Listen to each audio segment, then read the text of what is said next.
A minha comunicação é sobre práticas e questões técnicas, ou seja, práticas sociais na internet, a partir enfim, das redes sociais e não só, e consumos, e depois qual é o relacionamento com as capacidades técnicas. Tem a ver especificamente com um estudo feito pela Universidade Autónoma de Lisboa com a DECO, com o financiamento do Fundo para o Consumidor, durante mais ou menos um ano, entre 2014, março de 2014 e janeiro de 2015, fizemos 18 conferências.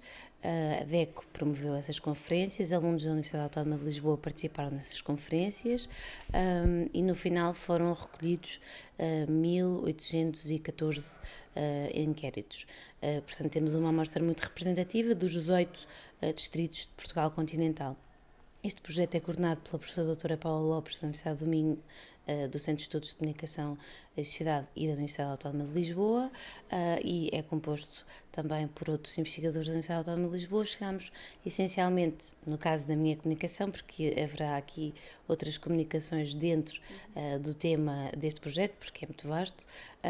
chegámos essencialmente a ideia de que há uma relação direta entre as práticas sociais e as práticas online dos jovens portugueses e as suas competências técnicas e as suas capacidades técnicas, e ao mesmo tempo percebemos também que existe uma sociabilidade em rede que parte muito da lógica da partilha, da lógica da produção de conteúdo em grupo.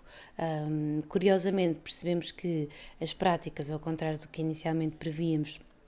são essencialmente práticas de acesso e de comunicação e menos práticas de compreensão ou de criação de conteúdo específico. Por exemplo, a prática mais comum é ouvir música na internet. Percebemos também que, em relação às redes sociais, a maior parte dos jovens inquiridos revela que tem apenas um perfil,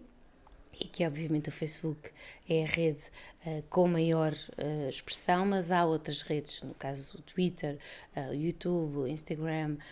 o Tumblr e o Pinterest, que começam a ter também já alguma expressão. E um outro ponto muito importante é que cerca de 90% dos jovens assumem que utilizam diariamente a internet, com uma média de 2 horas. A maior parte afirma uma média de 2 horas, mas nós contabilizamos 253 minutos por dia. E um outro aspecto muito relevante é que quase 10%, maioritariamente inquiridos do sexo masculino, do ensino profissional e mais velhos, portanto a maior parte já com idades superiores aos 18 anos. O estudo envolve alunos dos 12 aos 26 anos, e um ponto que é interessante é que quase 10%, portanto, que envolve estas características sociodemográficas, revelam que estão mais do que 8 horas consecutivas online. Um outro ponto também muito interessante tem a ver com a questão da pesquisa de informação, não para trabalhos, mas de informação pura. 70% dos rapazes pesquisa online e apenas cerca de 29% das raparigas faz esse tipo de pesquisa. Sobre que tipo de conteúdos? Chegaram também a essas conclusões ou não? O tipo de conteúdos, essencialmente música, vídeos, filmes, claro, partilhas online. Não chegamos especificamente a perceber que tipo de partilha. Temos, a pergunta não era específica, portanto temos partilha de conteúdos, mas há um ponto interessante que passa também pelas questões de privacidade e pelas questões dos riscos e da vulnerabilidade, porque este projeto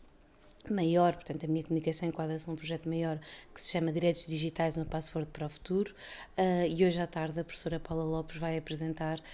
precisamente uma comunicação sobre estas questões mais específicas, ou seja, o tipo de partilhas e o tipo de interação com os outros, a forma como utilizam, por exemplo, as redes sociais do ponto de vista da utilização técnica e, portanto, ultrapassando apenas a questão dos conteúdos, revela que há, de facto, um número bastante alargado de jovens em risco.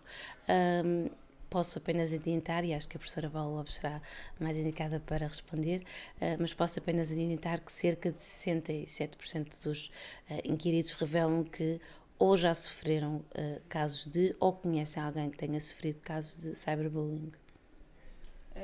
Inês, queria que tentasses fazer, é um bocado difícil e abrangente, mas uma reflexão sobre o impacto que as redes estão a ter nos nossos jovens, na maneira como pensam e refletem sobre o mundo e na maneira como estão em sociedade e com eles próprios. Não é fácil resumir,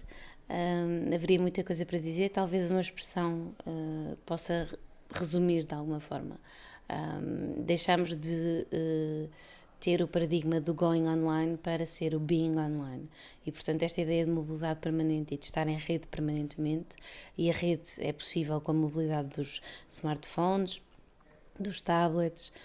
e não só. Por exemplo, um dado também curioso é que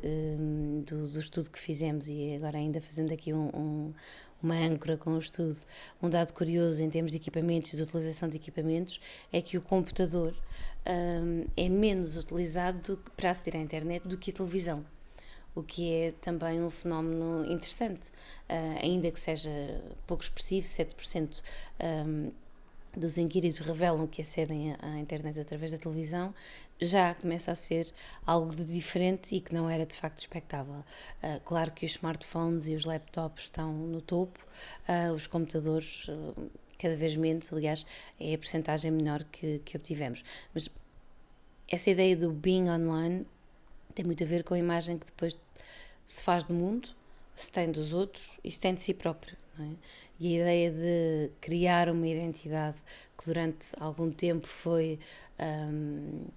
ostensivamente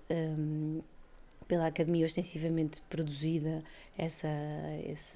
ideia e veiculado esse argumento. Hoje não temos exatamente a certeza de que exista uma espécie de segunda vida, de segunda identidade,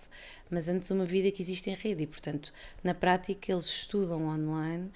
convivem online e vivem online, não é? Isto terá obviamente uma série de benefícios, mas sem dúvida nenhuma vai ter um conjunto grande de